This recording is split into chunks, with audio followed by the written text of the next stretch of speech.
I was listening to this radio interview last week, and there's this creature, apparently that has been spotted in Colombia.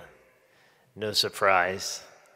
But it's kind of like Bigfoot or Sasquatch or something. It's called the albatwitch. It is 4 or 5 feet tall.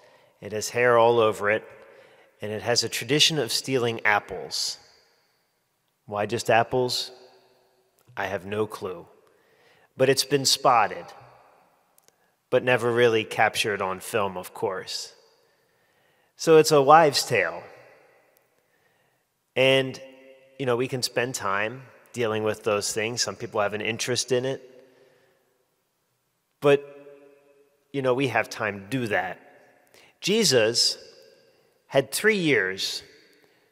Well, he had 33 years on this earth, but 3 years of his public ministry with which to reveal God the Father and the truths of the kingdom.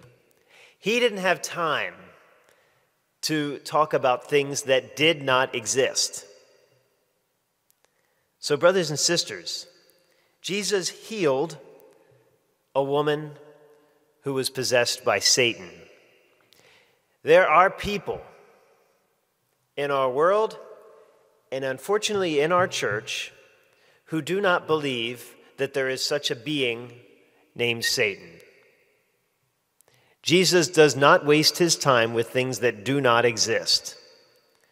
And so, brothers and sisters, we hear today in the gospel, we hear so many times in the gospel that Satan exists and he can take possession.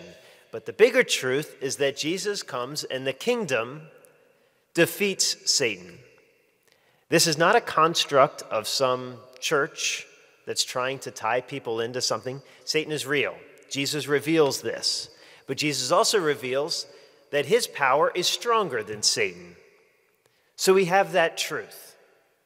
We have another truth about Jesus that people find hard to believe. But that Jesus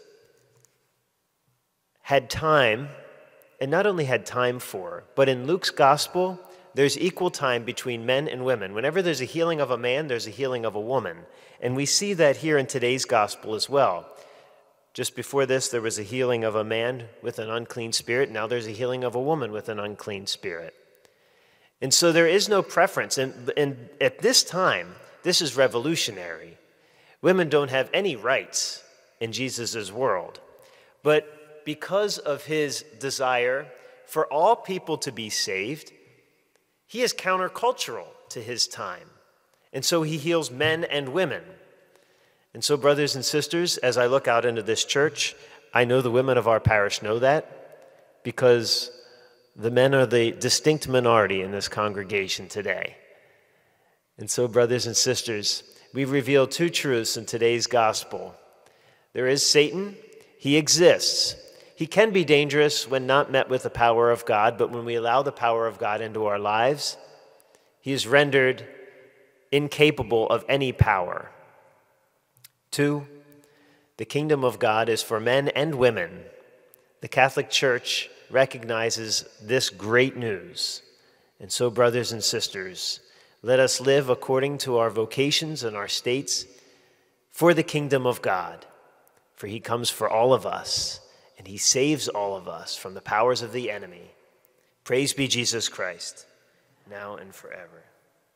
Please stand.